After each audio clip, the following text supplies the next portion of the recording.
Boa noite, meu amigo. Beleza, César? Maravilha, maravilha, que lindinho.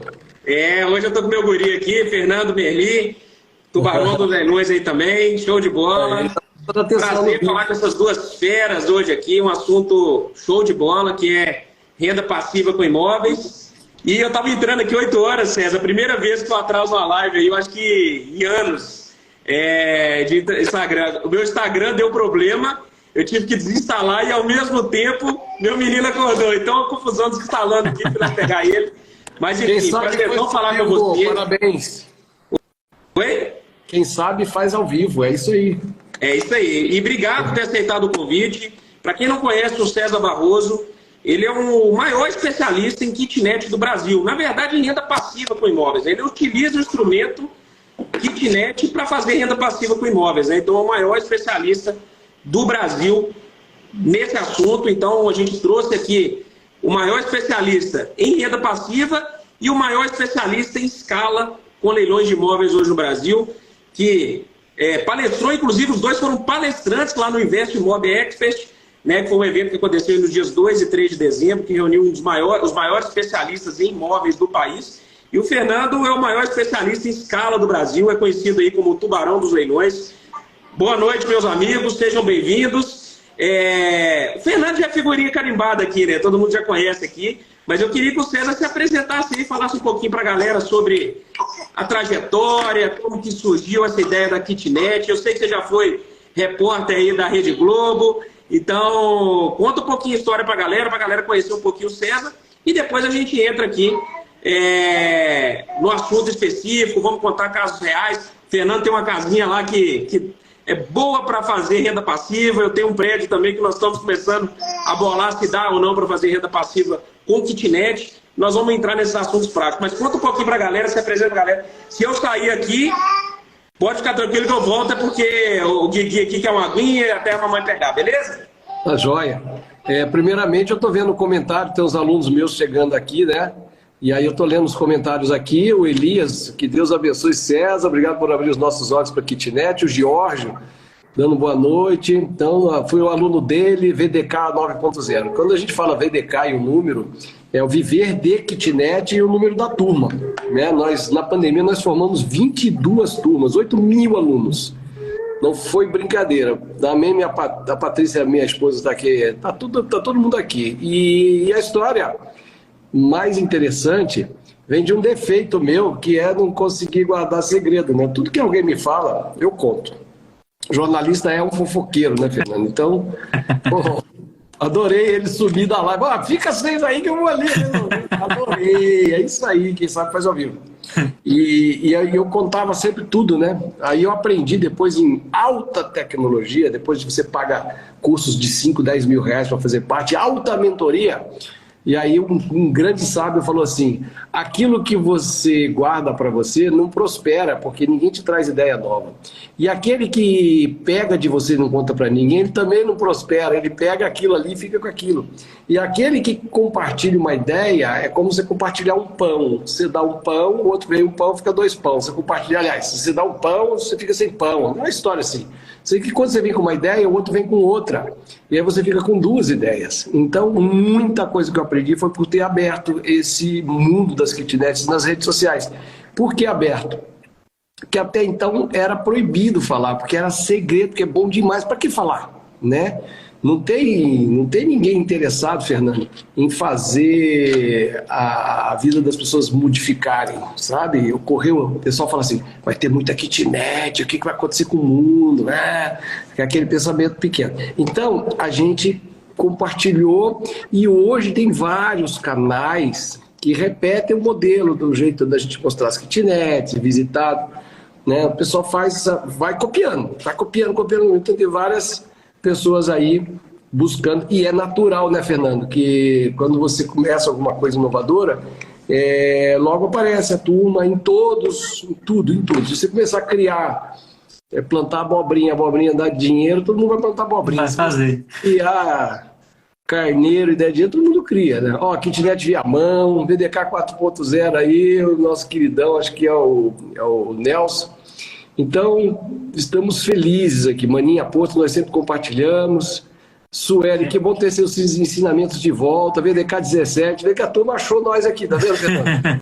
A Drica, VDK 1, na minha turma 1 tinha 12 alunos aí, veio uma aluna da turma 1 aqui.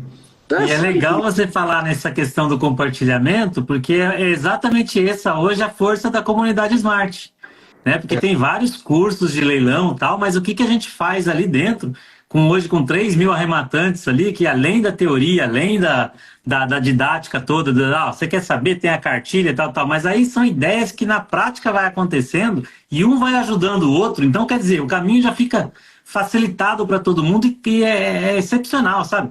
Melhora muito, inclusive as nossas primeiras ideias, né? Se transformam assim, de uma forma absurda. É bem isso que você falou. Pela experiência do outro, que o outro vai vendo alguma coisa que você não tinha visto, não tinha passado, ele traz, né? Assim também. E então, para quem não me conhece, quem está aqui no canal do Renan, dos Smart Leilões, por que é que eu gosto de kitnet? Por causa dessa visão do pai, do avô, né? Olha, é ter, não vender, só adquirir, nunca vender. E o leilão não é comprar e vender, fazer giro, né? E o meu pai falava, não vendo nada, só compro. Então, a gente cresce com isso, a gente viveu disso, né? Minha família foi toda bem educada, tinha dinheiro para tudo, pagava as contas, tudo. Por quê? Porque tinha aluguéis, toda hora estava pingando. E eu, na primeira hora, eu estava querendo muito ser repórter de televisão. E olha só, Fernando, parece que é incrível, né? Bastou eu pensar em leilão, fui convidado para falar no evento de leilão. Então a minha mente ele tem esse poder das coisas acontecerem, sabe? Ela tem esse poder. Eu falei, eu quero ir para a praia, ficar numa casa na praia. Minha irmã foi morar na praia, vive insistindo para eu ir na praia, sabe? Aí, a vida paga para eu existir. Não é eu, não é o César. Existe um sistema da vida pagar para você existir, né? E você faz saber entrar no flow da vida. Então eu queria ser jornalista. E aí eu quis estudar na PUC, que era a melhor faculdade de jornalismo. Passei na PUC, fui morar em Vaga. Ó, aí começa. Eu morava em Volta Redonda. Fui morar em Vaga no Rio de Janeiro, porque eu não tinha fiador no Rio de Janeiro, não tinha nada, era um moleque de 18 anos. Minha mãe não queria que eu fosse, não deu muita força. Fiquei num quarto com mais 5 lá em Copacabana. E aí que começa. O que eu aprendi morando nessa vaga de quarto, né, já foi muito. A ideia. Né? Dali eu já fui para um outro quarto, depois fui ficar de favor em casa de parente, ficar em favor na casa de outro parente. Aí eu fui emancipado, peguei um pedacinho da minha herança, já estava trabalhando na TV Manchete, consegui juntar o dinheiro que eu tinha e aquele pedacinho de herança eu comprei minha única kitnet, para morar na minha única kitnet. E aí o que aconteceu? Né? O Brasil gera crises e oportunidades o tempo todo. Então as crises foram acontecendo, as oportunidades foram acontecendo. Eu comecei a trabalhar com o imóvel dos outros no Rio de Janeiro. Alugava, pagava adiantado para depois tentar fazer o dinheiro. Olha que louco, cara, com 22 anos. Eu falava para você, eu te dou em dólar, cara, 50 dólares aqui, ó. Ah, mas não é muito, mas é dólar corrige todo dia. Você deixa comigo, vou te pagar em dólar. Estamos no alugado. Eu apostava em mim mesmo.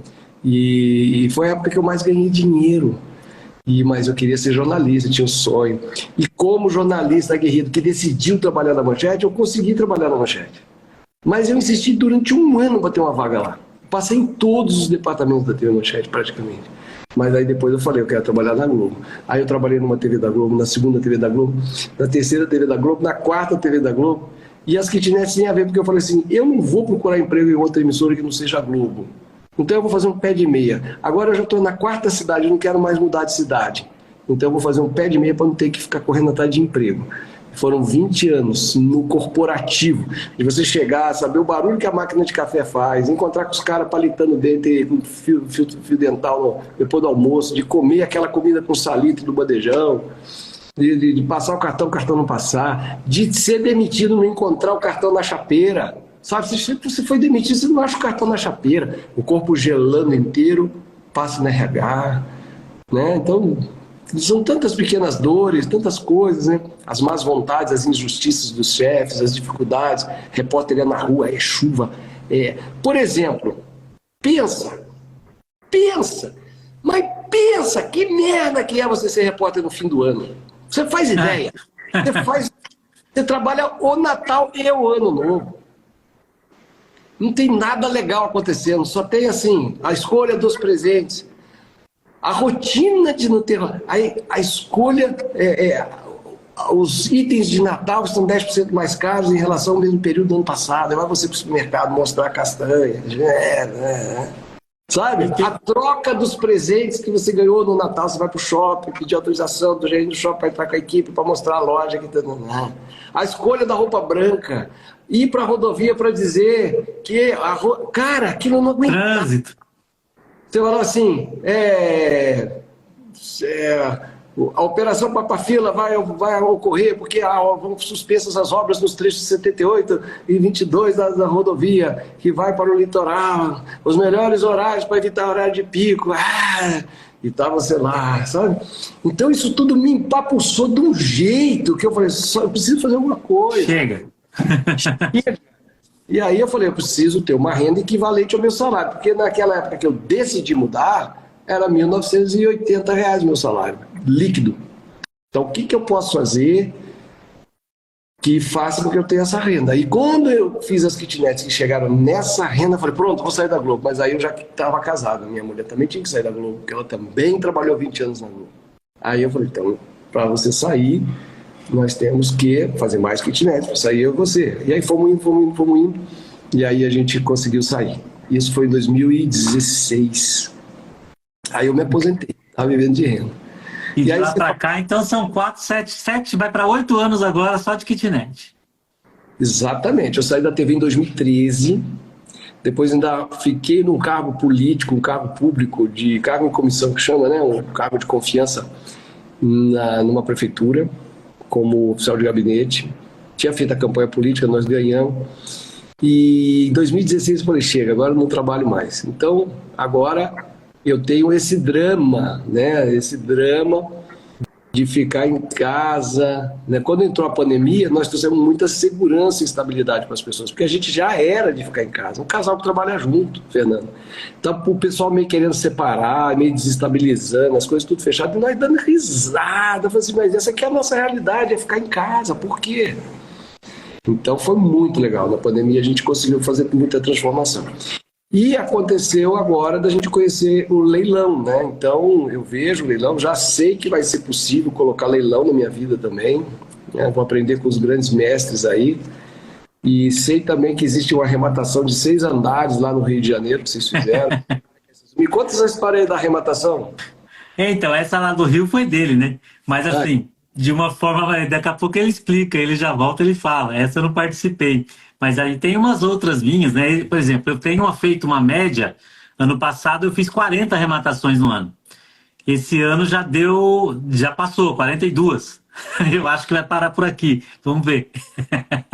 Então a gente trabalha com bastante volume, muita escala, né? E foi muito engraçado em cima do que você fala, engraçado. Essa questão da renda passiva, de 90%. Dos brasileiros hoje, nossa, quem dera eu tivesse uma renda passiva nesse sentido. E o leilão, eu vejo muito isso, tem muitos amigos que eu tento trazer para o universo dos leilões, fala, cara, isso aqui é maravilhoso, vem aqui, vamos lá, vamos ganhar dinheiro juntos. Só que o que acontece? Eles não conseguem virar a chave, porque você pega um imóvel que você faz uma arrematação, você gasta lá 200 mil, você vai vender ele por 350, que sobra para você lá 120 mil por mês, líquido. 120 mil reais de lucro líquido, no período de um ano. Então isso deu 10 mil por mês, você investiu 200. E seu dinheiro retorna todo. Mas aí o que acontece? A pessoa ela não consegue não ter aquela renda mensal, né? Ela tem as despesas. Tem os custos, os boletos mensais deles, né? Então fica muito difícil para eles fazerem essa transição de carreira, de você viver de ganho de capital, que é o que eu faço hoje. Então um pouco diferente, né? É diversificação, né? Exato. Diversifico dentro dos imóveis só. Eu tenho várias diversificações dentro de imóveis. O leilão é mais uma diversificação, ganho de capital. Isso é muito legal. Agora eu vou estar aqui porque eu, em nome dos kitneteiros, inclusive, tem mais kitneteiros chegando aqui, Kitnet Studio, falando que o meu próximo passo vai ser leilão. O Saldanha está aqui também, que eu conheci. O Saldanha faz grupom de leilão, né? Ele faz... Antigo Grupom, exatamente. Saldanha, Saldanha é figurinha carimbada nossa aí. Ele está, inclusive, no Mastermind dos Tubarões, né? Então a gente tem ali o pessoal que escala, que vai para cima e debate um nível mais avançado aí dos leilões. Ele está lá com a gente. Saldanha é sensacional. Então, aí o Saldanha já peguei a energia dele, uma energia muito boa, e ele trabalha a questão principal do Dale Carnegie do livro, que é a primeira lição do livro, que é o Mastermind, a mente mestra. Sozinho você não vai a lugar nenhum. Sozinho você chega, mas né, com mais gente você vai mais longe, né? A mente mestra. Então ele se reúne com as pessoas para poder ter mais poder e mais poder de fogo, né? Adquiriu 100 imóveis de uma... Pensa ser amigo de um cara desse. Eu não vou pagar coxinha para ir para padaria. Ele vai pagar para mim, que o cara adquire 100 imóveis numa tacada só. E aí vem a pergunta, mas espera aí. Aí primeiro, o que a gente... As objeções que eu trago para o leigo. Mas você vai adquirir um imóvel que tem um cara morando lá. Pelo amor de Deus, o cara lá não trabalha, não quer saber de nada, não quer sair, detonou o imóvel todo, dá risada de você, fala, não vou sair, fim, se vira. Como é que é isso, cara? Cara, então, muito legal nesse ponto. Teve até uma polêmica no Investmob lá sobre essa questão da ocupação com outro player do mercado lá. Eu acho que é uma chance, inclusive, que a gente tem de poder ajudar as pessoas que estão lá, né? Que estão no imóvel. Porque se chega uma pessoa que arremata lá meio sem coração, olhando de um lado ou de outro, você perde a oportunidade, inclusive, de ajudar aquela pessoa a recomeçar. Um caso que eu tenho especificamente, que dá nessa situação das kitnets e da renda passiva, que a gente quando analisa um imóvel, então por mais que você faça uma diligência externa, que você olhe pelo satélite e veja lá o tamanho do terreno, a área construída, você não tem noção de como é internamente do imóvel, né? Eu tive a grata surpresa agora no ano passado de fazer uma arrematação aqui do meu lado, em São José dos Campos. Passei eu pessoalmente na frente da casa, um senhor de um sobrado, pintado de verde, horrível. Mas um sobradão gigante, uns 300 e quase 400 metros de área construída. E no fundo, mais uma edícula sobradada também, né? E eu arrematei esse imóvel por R$220 mil. Falei, cara, se você quiser construir isso de novo, só o terreno vale mais do que aquilo. Né? Então era um negócio sensacional. E na hora de chegar lá e vamos ver como é que está a ocupação, quem é que mora, qual que era a situação desse caso? Era um senhor que morava na parte de cima, numa casa que era de 3 quartos, uma casa grande, um sobrado grande em cima. O de baixo ele tinha feito e preparado para o filho e para a nora. E as duas do fundo ele alugava. Então ele tinha 2 inquilinos. Tudo isso dentro do mesmo imóvel. E deixou o imóvel para leilão, coitado. O que aconteceu? Foi um caso atípico que a nora convenceu ele a penhorar, a alienar o imóvel para juntar um dinheiro e abrir uma loja no shopping. E aí eles não conseguiram pagar o crédito para inclusive Home Equity, que é um juro bem mais alto, né? Não conseguiram pagar e perderam o imóvel. Simplesmente perde. Né? O imóvel, ele transferiu o imóvel para o banco e aí chegou ali. Aí exatamente nessa situação. A gente tem, inclusive, essa oportunidade. Se arremata num valor muito mais baixo do que o valor de avaliação, o imóvel avaliado em R$700 mil, você tem chance de chegar lá, vem cá, o que você precisa para começar de novo aqui? Né? Nesse caso específico, eu dei para ele, se eu não me engano, R$15 mil. Aí ele, inclusive, ajudou lá os inquilinos dele a saírem. Eu até pensei em ficar, mas assim, sabe, estava bem... Fui lá, fiz a vistoria, precisava reformar a casa, dar um tratinho. E aí depois veio um outro rapaz que gosta de kitnet, também falou, cara, aqui eu consigo fazer mais 6 kitnets aqui, ó. Dá para ter uma renda nesse imóvel aqui de uns 8 mil por mês. Entendeu? É aí que eu abri um pouco a mente. Eu falei assim, olha, é um negócio interessante. Então tem alguns imóveis que a gente arremata que tem essa surpresa boa. De tipo, olha, não consigo vender simplesmente como uma casa porque ele é unifamiliar, ele tem pontos de energia individualizados. Então a Caixa não aprova um financiamento de um imóvel desse. Você teria que vender à vista, aí é mais difícil.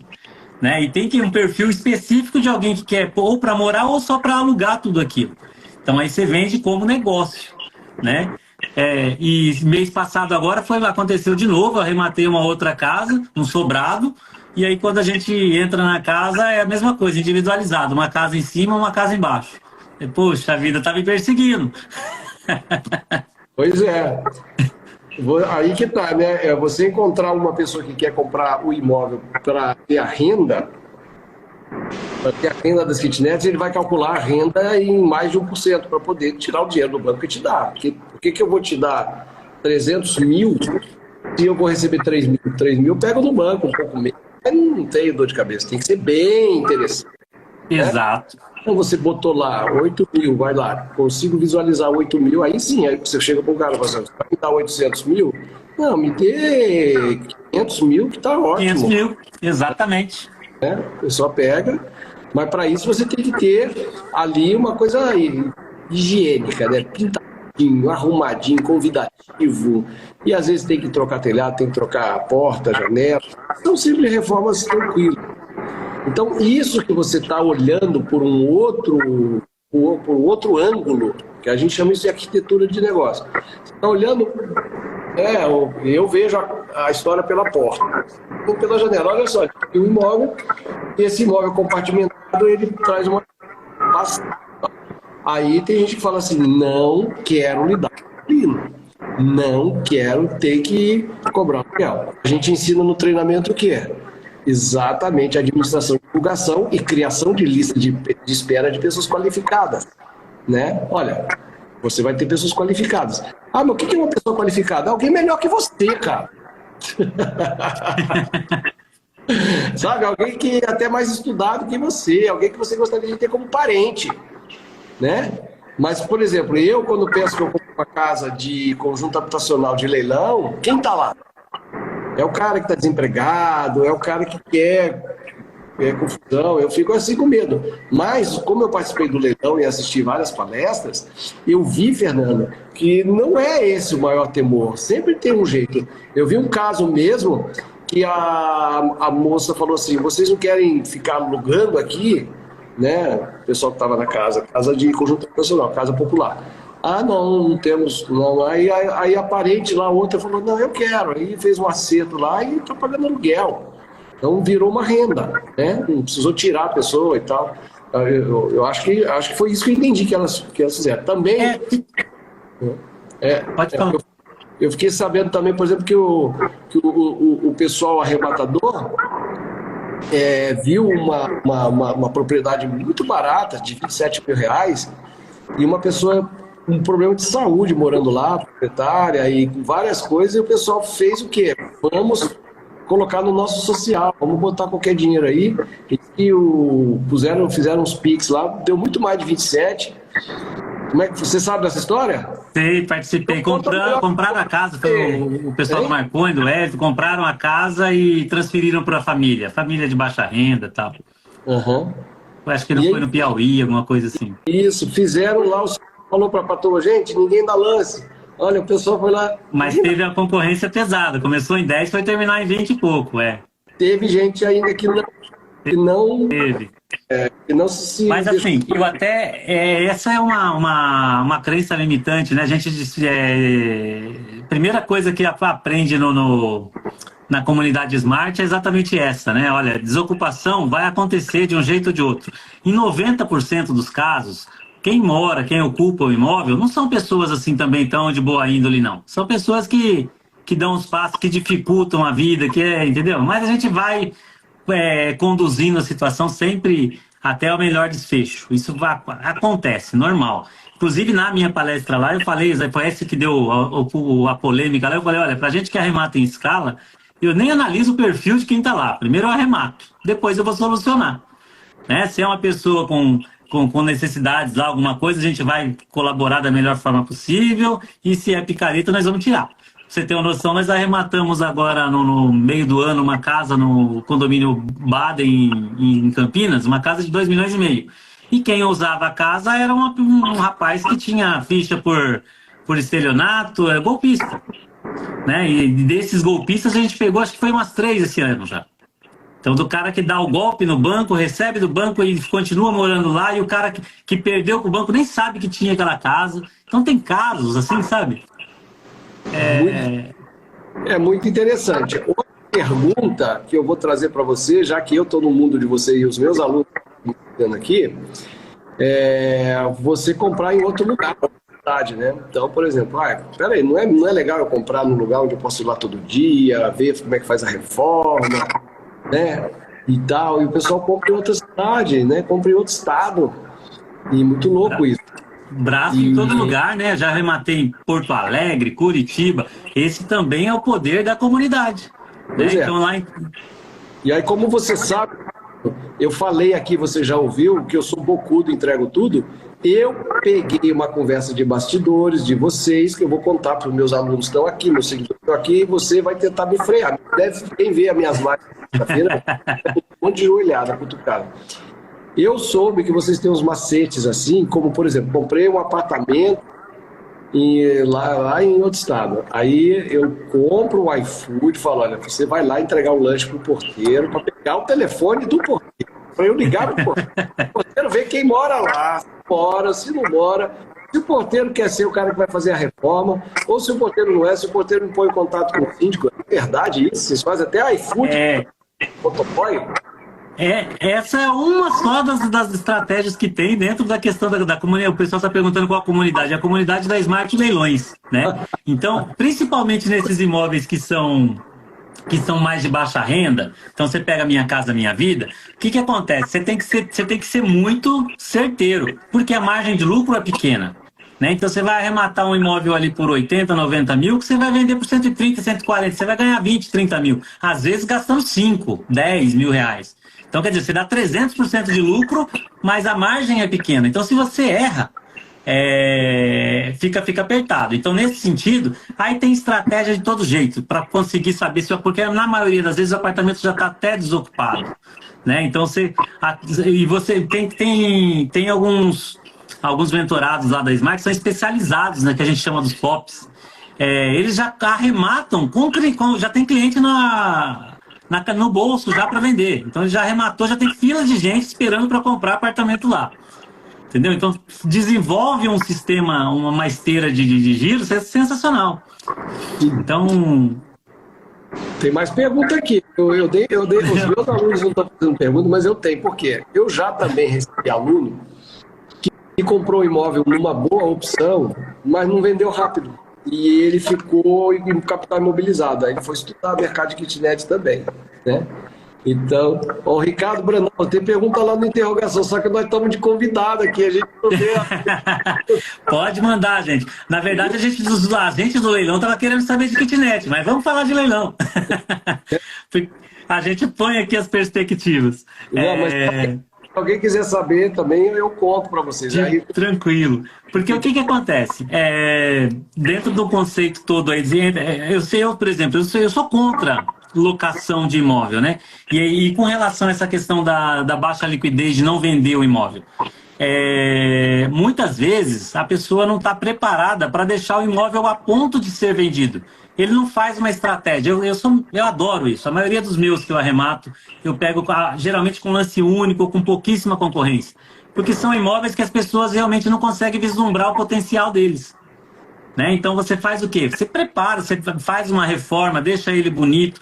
Vem cá, qual que é o teto do bairro? Eu vou deixar o imóvel, o melhor imóvel daquele bairro. Ele vai vender de um jeito ou de outro. Por quê? Porque ele vai estar bem posicionado no mercado.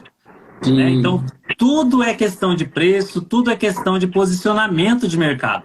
Essa é uma outra arte. Então, não é só aprender tudo sobre leilão, arrematar e pronto. Você tem que todo pós-arrematação aí, que a gente brinca. Saldanha aí que pegou 100 casas aí, o pós-arrematação é que é a dureza.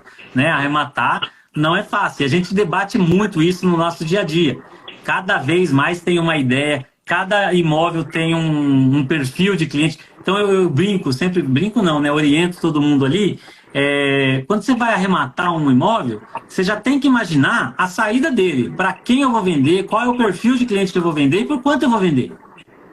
Então isso daí é a regra. É a mesma coisa. Vamos supor que eu tenha hoje 50 mil. Eu recebi uma indenização, tenho 50 só. É a única graninha que eu tenho. E aí eu vou lá, eu tento abocanhar um peixe muito grande. Por que um peixe muito grande? Onde, mesmo sendo financiado, aquela parcela, aquela entradinha minha é meus 50 mil. Né? E aí ele não vende, eu fico com 50 mil, eu fico sem liquidez, eu fico esperando vender para começar a girar. É diferente de quando você, como falaram assim, você pega um imóvel aí que você financia 95%. Quer dizer, se você pega um negócio 100 mil, você pode dar só 5 mil. Então, se você tem 50, 45, olha só que legal. Ou seja, imaginou você ter essa jogada com vários imóveis dando só 5, né? Então, eu fiquei assim, achando muito interessante. Mas depende de como você mobiliza seu capital, né? Você mobilizou e não saiu. Mas também tem outra, olha, eu só estou falando tudo que eu sei de leilão. O especialista lá de vocês estava ali me dizendo, rapaz, tem uma cidade muito boa, é tão bom que vende em 6 meses. Eu falei, caramba, 6 meses. Já a pessoa só tem 50 mil, eu compro um negócio, fico 6 meses esperando ele vender, para eu poder continuar na minha vida. Então, a kitnet não, você vai fazer, vai pingando. Eu estou aqui com você conversando, entrou um Pix, entendeu? Domingo à noite, entrou um Pix. É uma delícia. É bom. Não é muito, é R$1.000, 850, 1.100, mas é um Pix, sabe? Que nenhuma instituição financeira faz um Pix para você.